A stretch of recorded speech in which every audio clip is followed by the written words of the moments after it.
lovelies, I finally have a new video for you. This one took me a little bit of time to actually research. I did wear my special shirt for it, which you may have seen in another video. A little kitty cat on it. I figured I couldn't really go any longer without having this type of video on my channel as a reference. Unlike any other video I've ever done, this one is actually scripted. Not scripted to where I literally memorize lines or anything, but just scripted to where I have a breakdown of topics and everything I want to mention, just so I don't forget anything that's, you know, important to me, obviously, and important to the subject, which I still have no idea what I'm going to title, but I recently saw a video that someone posted that said Animal Testing 101, so I'm probably just going to do that because it seems vague and good enough to go with. Let me start with a little explanation.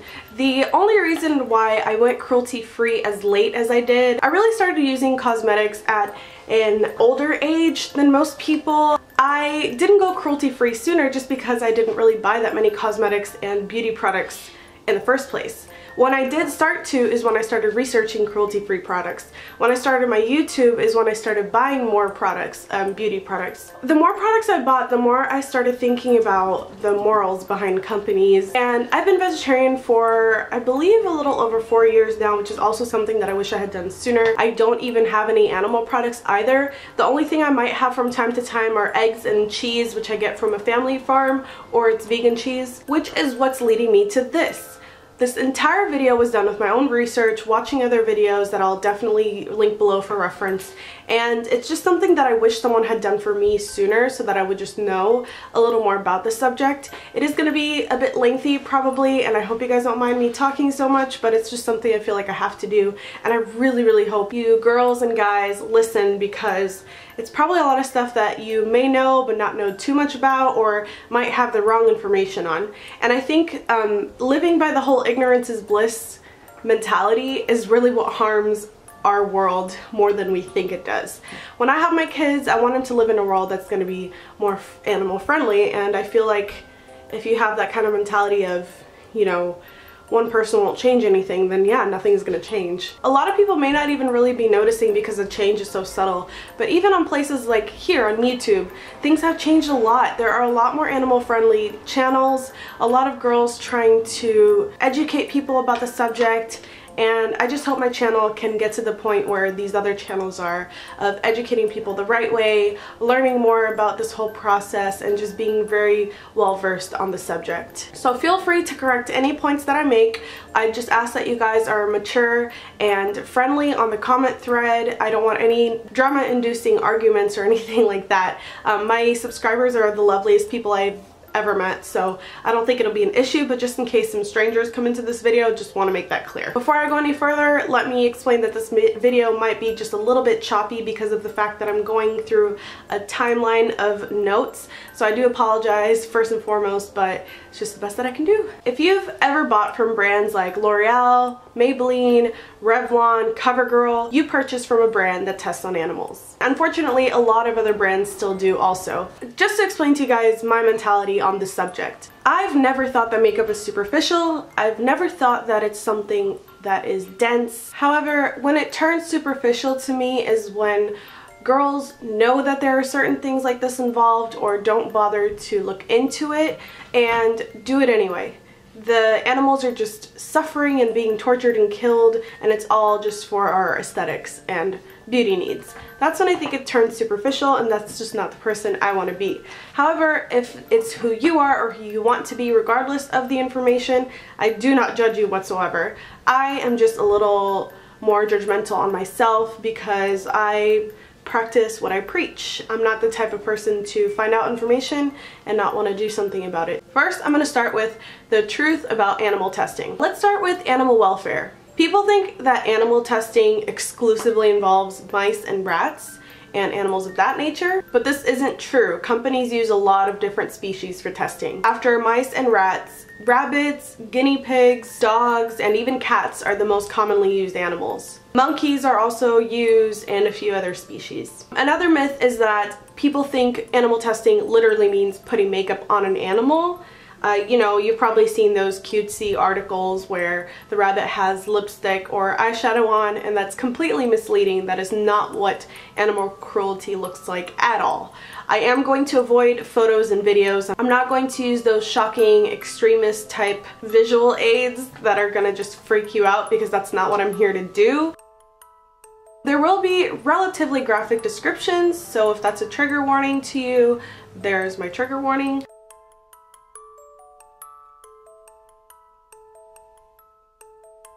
For things like shampoo, they won't just rub it on the animal's fur. They usually apply the chemical to the animal's shaved skin or their eyes. When they're held down and forced to breathe the poisonous fumes, sometimes their bones are broken, and they also have lethal chemicals that are poured into their eyes. In the most commonly used tests, researchers put chemicals into their eyes and then they record the injured state of it for 21 days. So the animal is left to be tortured slowly while they record their little analysis.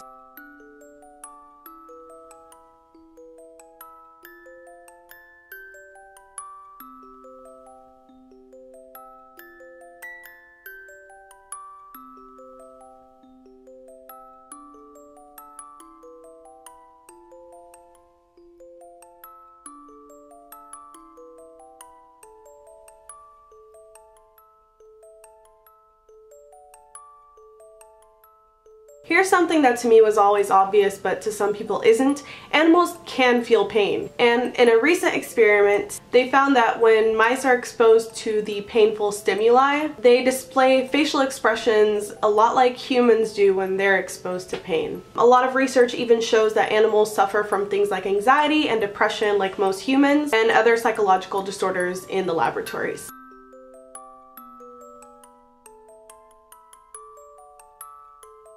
Now, with animal welfare comes legal protection of animals. Animals have no legal protection whatsoever. The only federal law that applies to the animals used for testing is the Animal Welfare Act, which only regulates the cage size, cleanliness, and food and water, but it doesn't limit the procedures that can be done, the amount of them, and things like that.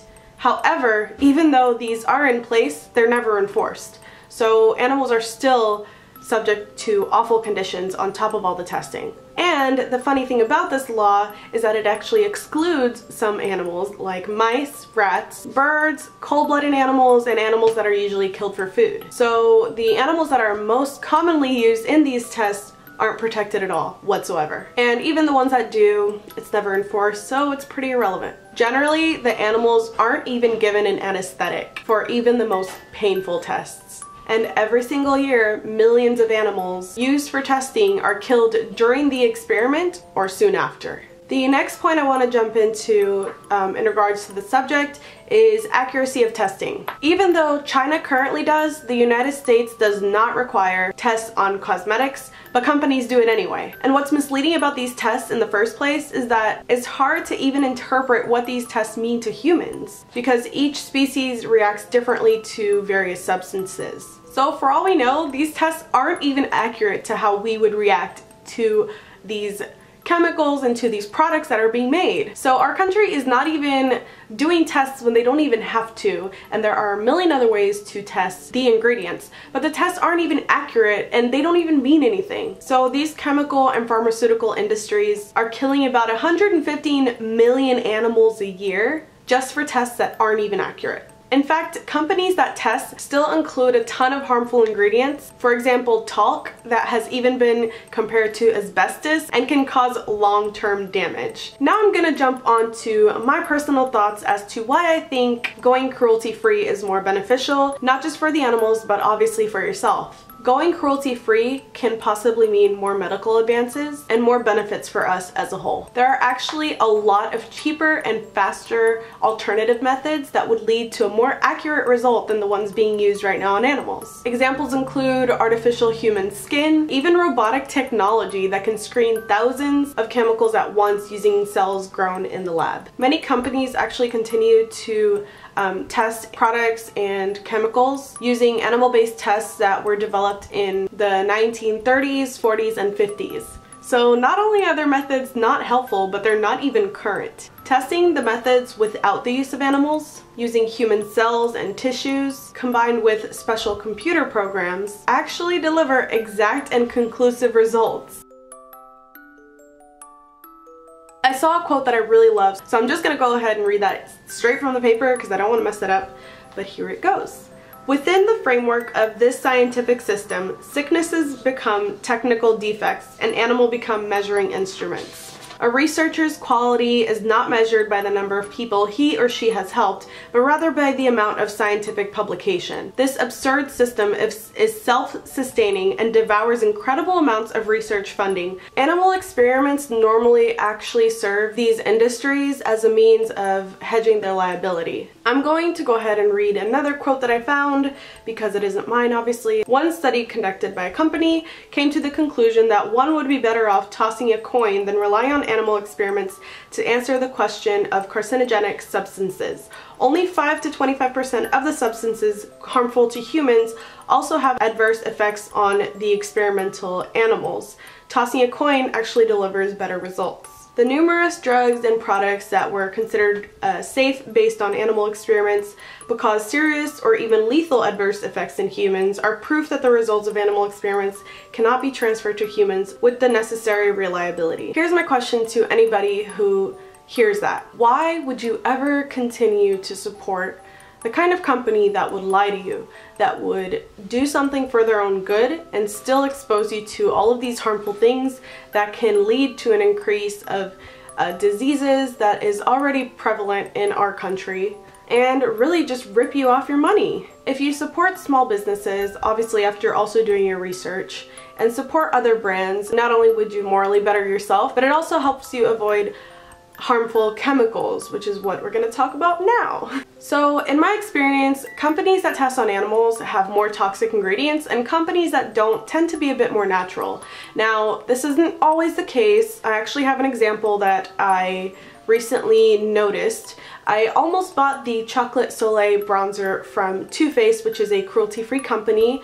However, the first ingredient, which is always the ingredient that they have the most of in that product, is talc, which, as I mentioned before, is incredibly harmful. But then again, if you ever use the Stay Matte powder from, I think it's Rimmel, that also has the first ingredient listed as talc, and you're putting that all over your face. So as I just showed you, even if a company is cruelty-free, you still want to research your ingredients and things like that. However, if a company is cruelty-free, more often than not, it will have less of these ingredients, and it'll be way easier for you to avoid these chemicals. So this will most definitely help you narrow your search down if that's something that you actually care about on top of animal cruelty.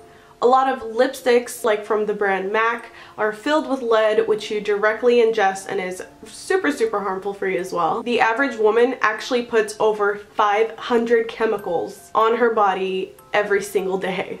Even things like your bath and body products have things like aluminum, like your deodorant, and it's directly going into your body. All of these toxic chemicals together can cause things like cancer, birth defects, damage to brain or lung cells, and actually even obesity. Another great thing about going cruelty-free, other than avoiding all these chemicals, is just expanding your knowledge. Obviously, going cruelty-free leads you to research more, which is where I'm getting to at this point. It leads you to learn all these things about companies that you may not even have ever thought of or known before. Once we know better, we should do better. Going cruelty-free is not as simple as it sounds. You don't just literally look at a package and if it says cruelty-free, buy it. You have to learn about certain keywords and things like that. Just because they say they don't test on a product doesn't mean they don't test their ingredients. You need to learn about third-party testing and all these loopholes that companies can fool you with. And it's just like when you're at the supermarket, you see labels like cage-free and organic, but it's often not true at all. The number one thing that I want to say though after all of this is that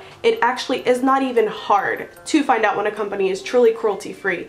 There are just a lot of things to learn, but once you do, it's super easy to actually get your information. You can even send emails to companies urging transparency, and they most likely will give you a response that can absolutely tell you if they're cruelty-free or not. I have a friend on here that I'll also link below. His name is Luke, and his new channel is Visionary Voice. He always has very informative videos. He is one of the best YouTubers that I have seen, along with a few others that do their research very, very well. So he knows the keywords to avoid when it comes to companies testing.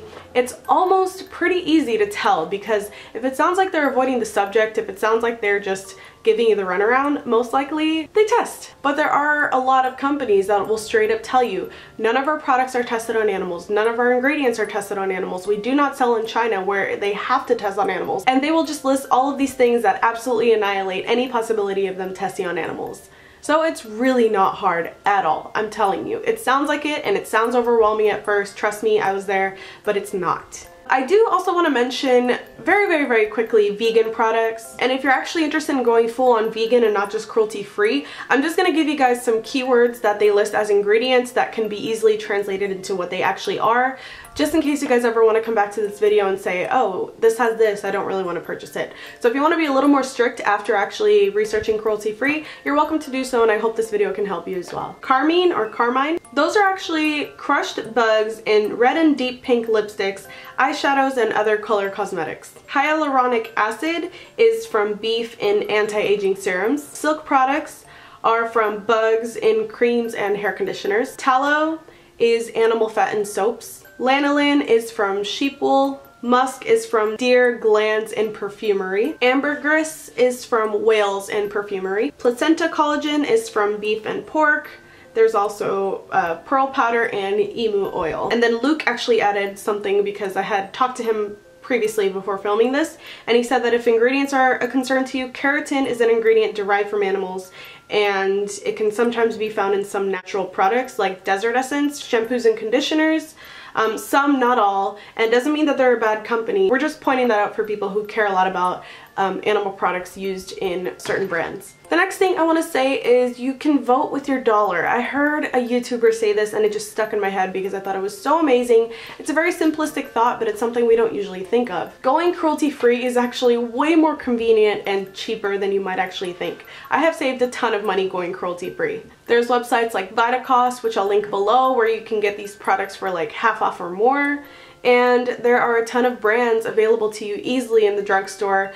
Some of the ones that I love, I'll also leave below in the link. I have a top 5 cruelty-free brands video. Companies like Milani, Physicians Formula, NYX, ELF, there are a lot available. Clinging to these animal testings have no scientific reasons whatsoever. It's actually largely based on tradition. And that's much like our way of living and our diets. We almost get brainwashed and raised a certain way of thinking, and if you don't think for yourself, you're just going to be part of that society that just damages everything around them and couldn't really care less. From the stores that you shop at to the brands that you buy, every single cent is basically voting toward what you're contributing into, what brands are going to be more prevalent in the world, and what's going to win this whole battle of trying to get people to stop testing on animals. And the you can vote with your dollar was from YouTuber Miss Ivy Beauty, which I'll also link below. The next topic is the same thing, so it's gonna be super short, and it's be the change that you want to see. This is the corniest thing I could say, but it's true. I really do think that if more men and women didn't purchase from these companies, animal testing just wouldn't be so widespread. On March 11th of 2013, the European Union passed laws banning the importing and sale of animal tested cosmetic products and ingredients. That is a mouthful, but yes, that is a really big step. It's not something that is conclusive, obviously. It's not something that automatically says, okay, everything you buy in Europe is not going to be tested on animals, but it's a big step, and there are a lot of things that have happened recently that wouldn't have happened without the help of all these people and all of these causes. Slowly but surely, we're seeing major and minor movements, and it's a direct effect on the expansion of our cruelty-free community. So I'm pretty much done. I know I probably left a lot out, but this little last part I wanted to do helpful websites and other cruelty-free YouTubers. Like I mentioned before, there's obviously my friend Luke from Visionary Voice, and my other friend Georgette from NYC Georgette have found Leaping Bunny to actually have one of the highest standards and resources regarding to cruelty-free lists. I also want to make a point that just because a company is not on their list, it doesn't mean that they do test. Companies like Too Faced and Tarte aren't on the list, but they are still cruelty-free. So don't automatically think that a company does test if they're not on the list. This list is just going to help give you guys some more options. And they do actually have little symbols that'll tell you if there's third-party testing involved and things like that. These companies that are cruelty-free, companies like Tarte and Too Faced and these other higher brands that are more well-known that still don't test on animals, to me have earned my highest respect, and they're the only companies that I really want to give my money to. I'm gonna leave a link below to a video that my friend did on how to find out if a company is cruelty-free if you need more help with that. I'm also gonna link some other cruelty-free story videos if you're interested in knowing more about the subject. Now again, let me just stress, do not feel overwhelmed about all of this information. Don't feel like going cruelty-free is gonna be this difficult, because it definitely isn't. If I can do it, anybody can do it. And I can tell you right now, the things that I've noticed on myself is that my skin is clear. I used to have really bad acne. Using better products and using more friendly products has not only made me feel better, obviously morally, but physically I think I look better. And not in a superficial or in a cocky way, but just in a way where I feel more cleansed. I feel like my skin is better, my hair doesn't feel heavy, and it feels softer and more healthy. And I just feel really good about the decisions I've been making. So yeah, that's it. I think this is like an hour already or more. Back hurts. Ugh, I'm thirsty again. I hope you guys enjoyed this video. Tell me why you're cruelty-free. Tell me why you're thinking of going cruelty-free. What companies you like and don't like that are cruelty-free, just to give other girls more options and more ideas. Anything and everything you want to talk about, I definitely welcome it all below in the comments section. I would love to talk to you guys about this. And if maybe you learned something new that you didn't know before, mention that as well. Maybe something I didn't mention that you know that I don't, let me know. I hope you all have a great day and a great week. Awkward outro time. I guess like when the candle's not lit, it means the video is over, right? Is that like the rule, the YouTube rule? Say bye. Bye everybody. Say bye. Bye! Mwah.